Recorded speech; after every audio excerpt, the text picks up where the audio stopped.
Hello and welcome to Young Socialists, Young Workers' Rights Campaign, where we provide content every week on the important topics facing workers, socialists and young people today.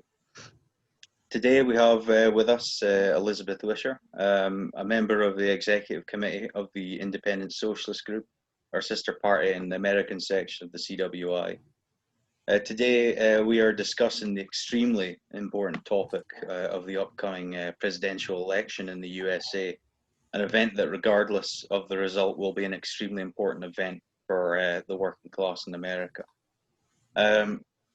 So firstly, Elisabeth, nice to have you here, certainly. My first question really is, how important is this upcoming election for US politics and the working class? Yeah, so, elections are a snapshot of consciousness, and they're obviously very important to the American capitalist class. You can just look at the amount of money being spent on these elections. But, they are particularly important this election cycle because you do have Trump, who is, the more unstable champion of capitalism, versus Biden, who is sort of viewed by the ruling class as this kind of tested and true champion of capitalism and the goals of the ruling class.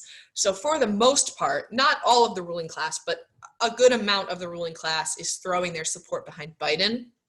And you can see this in the amount of money that he raised. I believe 2 weeks ago, there was a really startling figure. Biden had raised $162 million and Trump had only raised $43 million. And of course I say only, but that is how important these elections are. So many millions of dollars are spent on elections in the United States.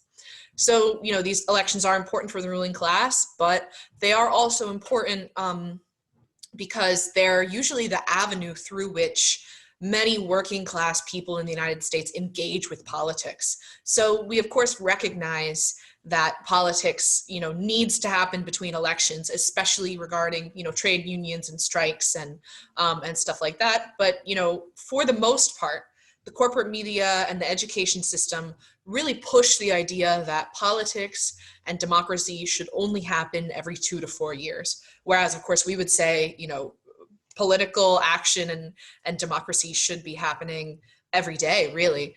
And so, because there are so many permutations of what could happen after next Tuesday, the result and then the results from the results are quite unclear. We do need to have sharp analysis of what's going on and flexible tactics so that, we can intervene in the mood, whatever it is, in the most effective manner, and then further our goals of building ISG and building a workers' party in general.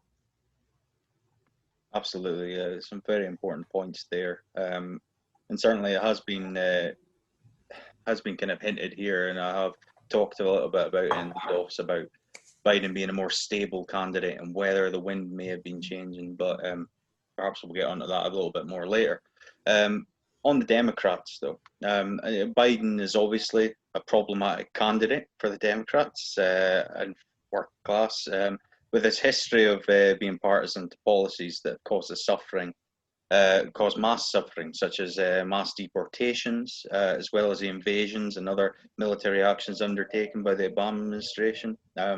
As well as it is very important to note his crucial role in the war on drugs in the 90s, with his support, of course, pushing through the crime bill that fed the prison complex in America and impacted BAME communities in such a large way. This is, of course, especially important when we're thinking about his running mate, Kamala Harris, being so instrumental in this, being Attorney General for California from 2011 to 2017. But really, my question is, what would you say? What would you say, kind of, to those people, those members of the working class who are considering a vote for Biden? Yeah, so I would say, a lot of people are very scared this election cycle. People do people do genuinely believe that Trump is a fascist and that voting for Biden is the only way to save our democracy. But, Trump is not a fascist. There isn't an organized violent movement that he controls. Are there, scattered right-wing groups that commit violence and support Trump? Yeah, but they are not under Trump's direction. And, Trump may contest the results of the election, and it's possible that this contestation could turn violent, but more likely it will take the route of the 2000 elections between Bush and Gore, where the Supreme Court decided the victor. So anyway, the first thing we would say is that Trump is not a fascist. So voting for Joe Biden will not save our democracy. Trump is right-wing and authoritarian for sure, and that's scary. But a vote for Biden will not get rid of the conditions that allowed Trump to gain popularity seemingly out of nowhere. Biden's commitment to capitalism and the status quo will mean that another Trump, another right-wing populist, could rise again because these conditions that made right-wing populism appealing to the working and middle class will not be addressed under Biden. So, economically, Biden, we can expect, extreme austerity. When he was vice president in 2011, he worked to pass a bipartisan bill that cut social spending by $1.4 trillion. So extreme austerity under Biden is what we can expect. And also socially, you did mention that he is not a friend of the Black Lives Matter movement. He wants to criminalize the Black Lives Matter movement and has, recently a Black man was killed in Philadelphia by the police, and he came out and said, something, rioting and looting are, unforgivable or something similar to that. And it's like, obviously we don't think that those are necessarily the best ways, but people are angry. And he's just not a supporter at all of Black Lives Matter, especially given his involvement in the 1994 crime bill, as you mentioned. And also another thing that is somewhat strangely absent from this election cycle, strangely because it was so present in the 2016 election cycle, is that this time around, both candidates have been accused of sexual assault. The Democrats don't want to talk about Biden being accused of sexual assault, but he has been, and so has Trump.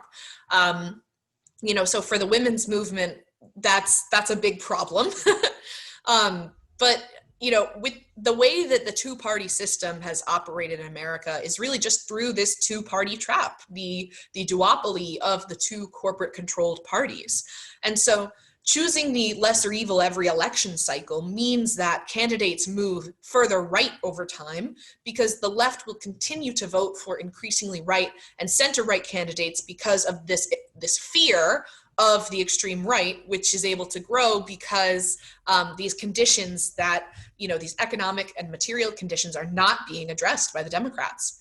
And it's sort of a bit of a catch-22 because a working class party could serve as the memory of the working class, pointing out the Democratic Party's constant betrayals and effectively fighting the lesser evilist machine. But in order to do that, we need to build a working class party, which is often thwarted, not only in these elections, but also past the elections by lesser evilism, because the left, forgets the treachery of the Democratic Party, gets pulled into their rhetoric, doesn't stand against the tide, and oftentimes votes out of fear of what is worse. So to someone who's considering voting for Biden, I would say, look at his record and really consider how this one vote will impact, the movement in the short term and also in the long term, because in the short and long term, it is a wrench in the project of building a mass workers' party. Absolutely. I think it's very important with Biden that this idea of lesser evilism has kind of been floated around, and it's an international idea, isn't it? It happens here as well. And frankly, if you vote for lesser evilism, you're still getting evil. Yeah, exactly. But yeah, on to my next question. I think a very important part of the Democrats over the past while.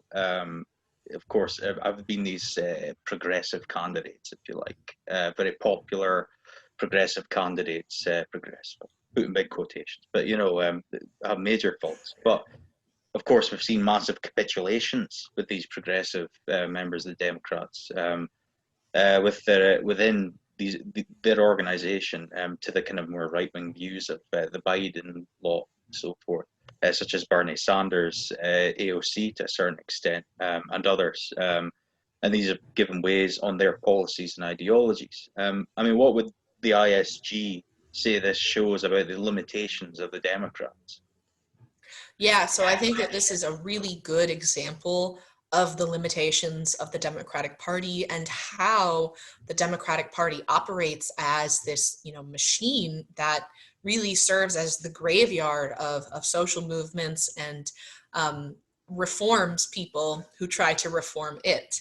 And so one of these reasons why it serves this process is just because it's a capitalist party through and through. Going back historically, it was the party of slave owners and the party of Andrew Jackson, who was this, mass murderer of Native Americans. So the idea that one or two individuals like Bernie Sanders or like AOC can transform the entire corporate machine of the Democratic Party is kind of asinine. There have been ideas floated that, there's a left wing of the Democratic Party, but really the left wing of the Democratic Party is a handful of individuals who are, perhaps trying to stand up to the machine, but often just can't because they're going up against an entire system. And, many people have tried to do this historically. You could look at the campaigns of Dennis Kucinich or Lumumba or Jesse Jackson, and now, more recent examples of Bernie and AOC. And what ends up happening is these people that have, pretty okay politics going into the Democratic Party adopt the worldview of the Democrats, which, is capitalism and trying to reform within the system that doesn't challenge the bottom line of the capitalist class. And so they end up fighting, or they end up giving up on fighting for the policies that maybe they went in on, or they end up making them more capitalist friendly. And so, for example, the Green New Deal was originally put forward by Howie Hawkins, and I'll talk about him in a little while, but it got co-opted by AOC and was made more palatable for the capitalists. So the time frame of a green transition was lengthened, and really this transition will, if this bill passes, will be left up to green capitalists. And, of course, as socialists, we recognize that capitalism and environmentalism are fundamentally at odds, because one of the ways that capitalism generates profit is through the exploitation of the environment. And so, now we as an organization are calling for a socialist Green New Deal, as is Howie Hawkins, where working people are in charge of the shift to green energy, where it's through a planned economic system. And that's, just going to make it so much more efficient and effective. Another example, early in Bernie's career, there's this very famous picture of him being arrested for protesting in the civil rights movement. And if you fast forward to today, in our current BLM struggle, he's calling for more spending on the police to better train them, which has been proven to be ineffective. And so, is the Democratic Party the source of these shifts in their rhetoric and actions? Yeah, I think so, because they either go into the Democratic Party with progressive rhetoric and possibly no intention of doing these things, which is the game plan of most Democrats. They talk the talk, but they can't walk the walk. And others, just go in and then are just, beaten down and co-opted. And that's just how the Democratic Party works. And so a real progressive or socialist candidate would work to build an independent third party, would use their position to, call for mass demonstrations, which the Democrats won't do for fear that a mass demonstration could get out of their control, for example. And a real socialist or progressive candidate would use both the electoral system and outside struggles like strikes or organized boycotts and protests to push through policies that working people actually need. Absolutely. I think, of course, next we can't avoid but address the elephant in the room, Trump. Of course, he made his campaign in 2016, focused on the idea of making America great again, the big slogan with the hats and all that, and providing jobs for working Americans, revitalizing American industry like American steel, etc., etc. But what has he really achieved in his term, in your view? Yeah, so Trump's main achievement was his tax law that now allows for more loopholes for the ultra rich and corporations, and did nothing to alleviate the taxes that working and middle class people pay. Like, for example, it slashed corporate taxes by a third. And this bill is one of the reasons why Trump was able to only pay $750 in taxes last year. And I was curious about this, so I did the math.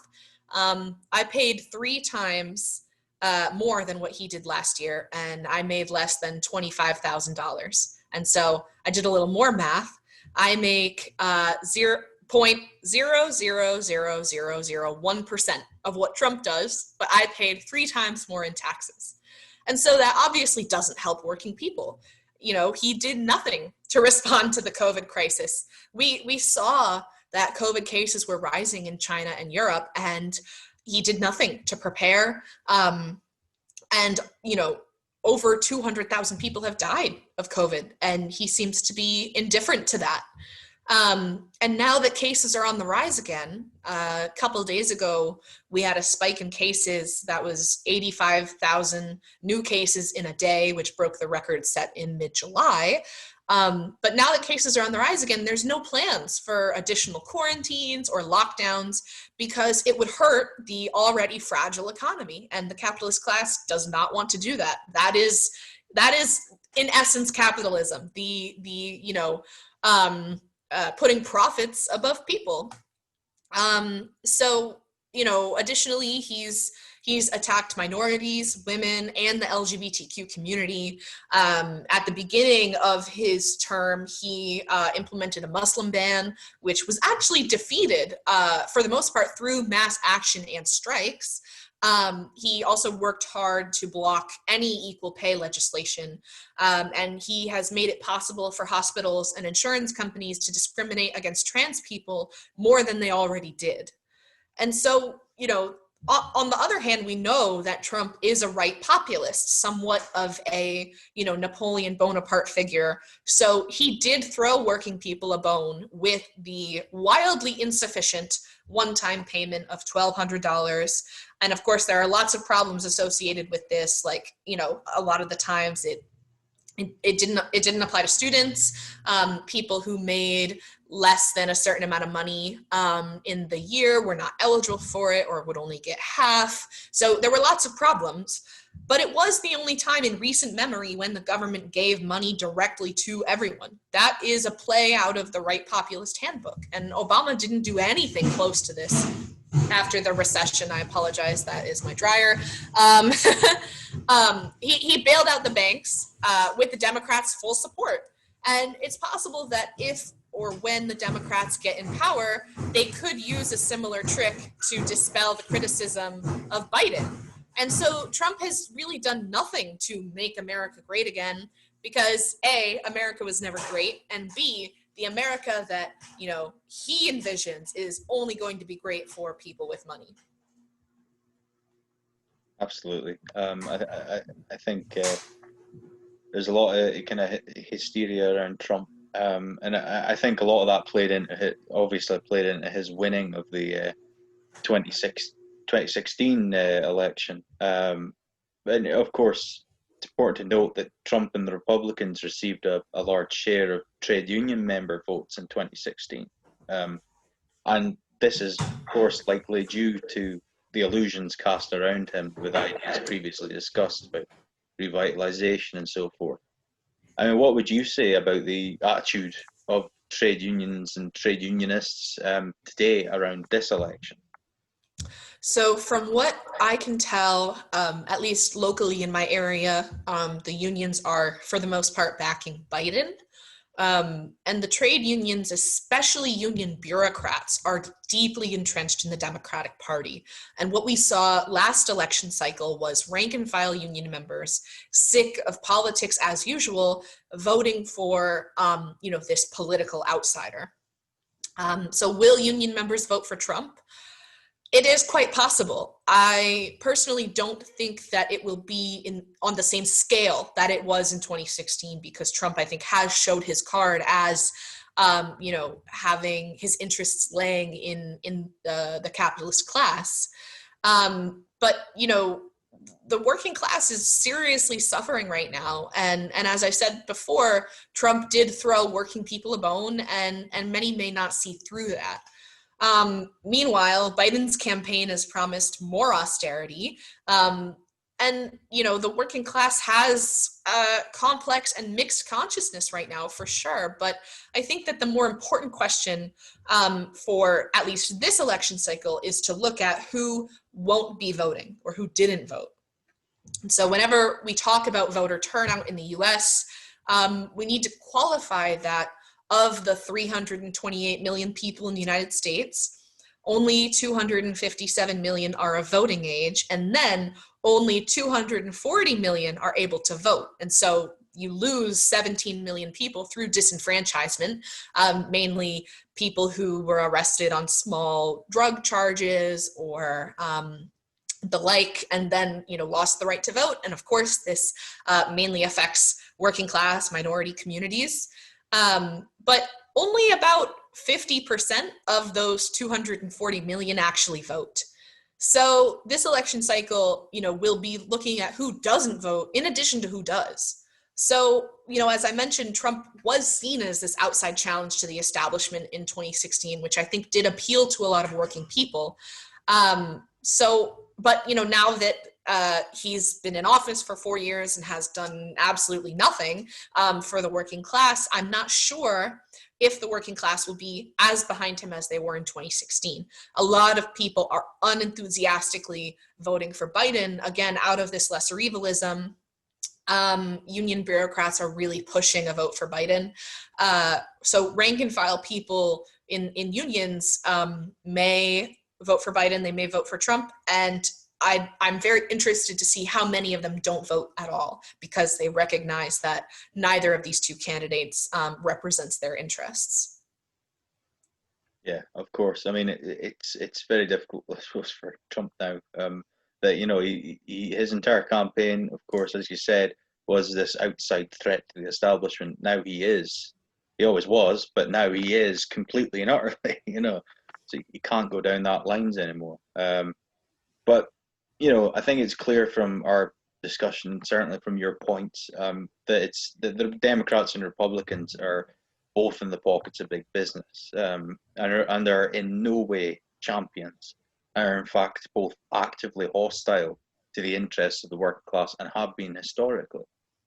Some movements, of course, have popped up over the past few years calling for a kind of political alternative, if you like, such as a movement for a People's Party. But really, what position will you take in what the next steps are for the working class, regardless of this election result? Yeah, so I think the next steps certainly include this dual task of building a mass workers' party and also building leadership that can propel this party in the right direction. And some groups have popped up, but unfortunately many have not firmly rejected lesser evilism and are still somewhat tied to the Democratic Party. At the outset, we were really excited to hear about Movement for a People's Party, but more recently, they had a rally with Democrats speaking. It ended up being pretty small because I think that the whole point of Movement for a People's Party is a break from the Democratic Party. And so that's what we really need. We need a party that has a clean break from the Democrats and also that has an internal life. The Democrats and Republicans are corporations, unlike how party membership works in other countries. When people in the United States say that they're a Democrat or they're a Republican, that just means that they vote for Democratic Party candidates. They don't pay dues, they don't get a say in the platform, they don't get a say in which candidates are running. That's all controlled at the top. And of course, we know that the Democrats and the Republicans are funded by corporations. And oftentimes, the same corporations or the same billionaires and millionaires will put money in both camps. They'll fund the Democrats and the Republicans. And so what we need really is a membership party where people actually have a say. They pay dues, which funds the party. They vote on a platform. They vote on the leadership, who's going to run. And that just doesn't really exist right now in the United States to the extent that, it needs to in order for this party to really be effective. And so what this is going to take is a coalition of left groups working together to build a workers' party from the ground up. And of course, we're going to need unions on our side, which is certainly probable, as most rank and file union members are tired of union bureaucracy and want democracy within unions, and also, within a party. So really, that's our task, regardless of who wins. People are furious right now. Tens of millions are unemployed. We're facing an eviction and homelessness crisis, among other things like, the COVID-19 pandemic, outrage about insurance. For example, apparently all COVID tests are supposed to be free. That apparently hasn't gotten to some COVID testing locations.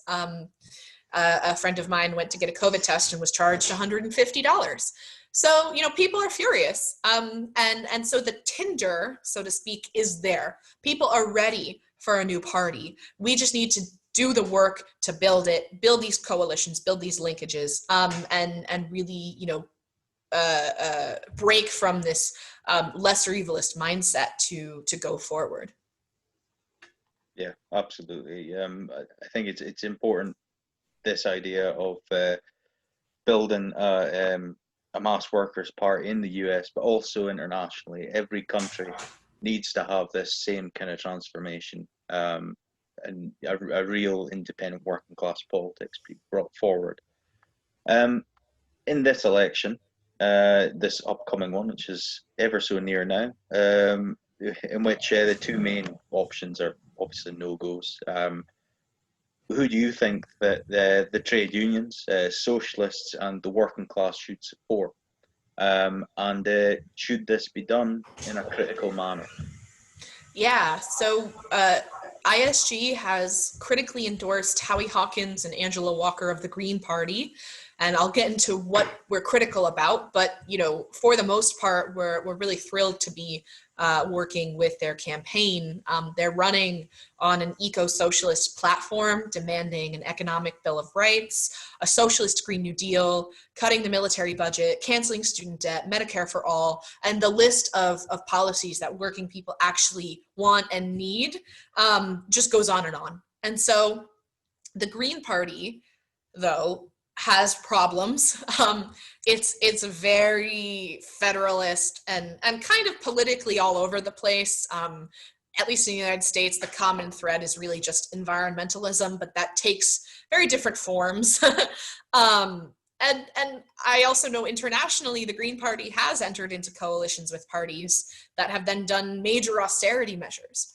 So, of course, we are critical of the choice to run in the Green Party, but we need to support independent socialist politics, and that includes left Greens. Not all Greens are left-wing, but in this case, Hawkins and Walker are. Hawkins himself is a retired Teamster, which is a pretty big union in the United States, a union activist, and Angela Walker is also in a union and is a dump truck driver. They know what it's like to be in the working class. They know what it's like to live paycheck to paycheck. And so that's why they're proposing, that's why their platform includes all of these policies that working people desperately need. And so we know that Hawkins and Walker won't win because, the entire corporate media and education system and just consciousnesses around choosing between red and blue, between Republicans and Democrats, But every vote for them is a vote that doesn't go into the lesser evilist machine. It's a rejection of the duopoly, and it's a first step towards building a new party.